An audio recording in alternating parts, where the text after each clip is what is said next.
One of the hot button issues in Shreveport, the attendance.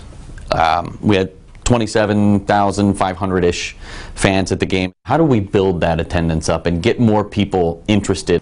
Well, a couple of things. One, we've continually worked on our in-game experience. So by coming to the game, you'll get to experience a variety of things that you would not get to experience watching on TV, whether it's a flyover, a parachutist, seeing military officers get sworn in during the game, fireworks, just a whole variety. The post-game trophy presentation that we had confetti at this year, that in-game experience is important. But secondly, supporting the community, coming out to experience everything that we have to offer. It's our 3 to 4 hour time window to the world to showcase what we're about in Shreveport, Louisiana. That requires community buy-in to say, hey, this is what we're about, this is what we support, this is who we are.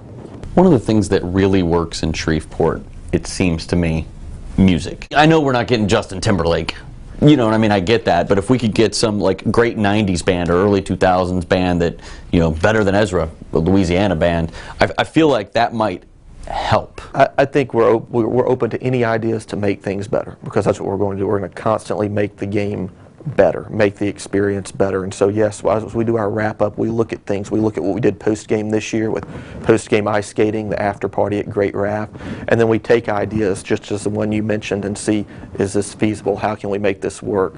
Does this make the overall experience better? So absolutely, all ideas are on the table. We look at everything. Leading up to the game, you know, I was putting a lot of things out there about reasons people need to support this game. This is one of the things that kept coming up.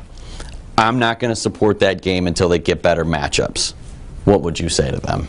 I'm going to say, like I mentioned before, this is a national game. This is a Division I game with Power 5 teams.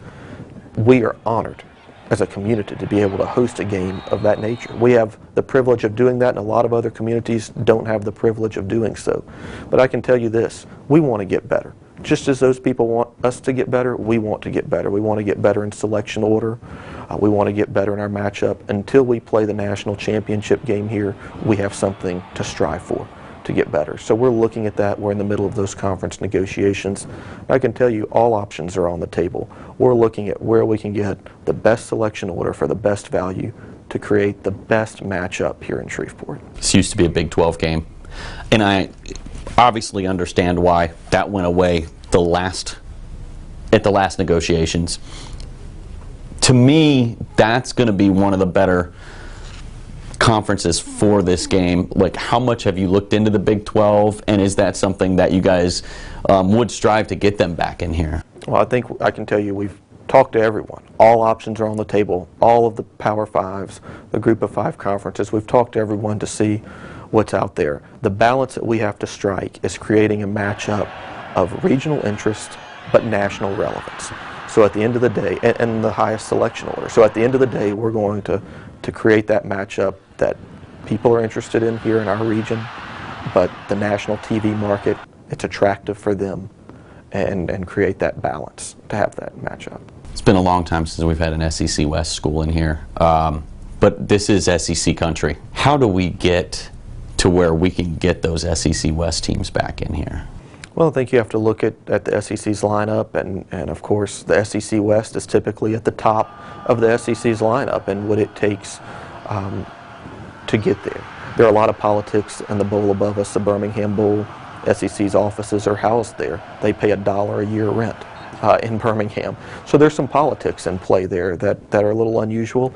And then when you look into the pool, each one of those pool bowls pays well over $3 million for the teams that they receive. So you look at those things and look at what can be done and what the options are for moving up in that conference, as well as what the other Power 5 conferences have to offer, and balance it out, see where you're at the end of the day. Are you saying that there's a chance that maybe the SEC would get pushed aside and maybe it's ACC Big 12, something like that? Well, I think it's too early to talk about those type of things, but what I can tell you is that we're not assuming anything. We're looking at all options. We're not closing the door on anything, because we want what is best for this bowl game. We're open-minded, not narrow-minded when it comes to these conference negotiations, and we're very aggressive when it comes to these conference negotiations. How confident are you in the viability of this game going forward after 2019? Extremely confident. Extremely confident. This game, just completed our 43rd bowl game. The players, the coaches, the storied programs that have come through here have been remarkable. When you walk through that stadium and see the autographs and pictures of all of the legends that have played here, you understand how important this bowl game is. 2 Power 5 teams, we have everything on our side. And the fact that we're able to be that old and continue to evolve and be creative and enhance those experiences, I think that is what we need for our long-term success.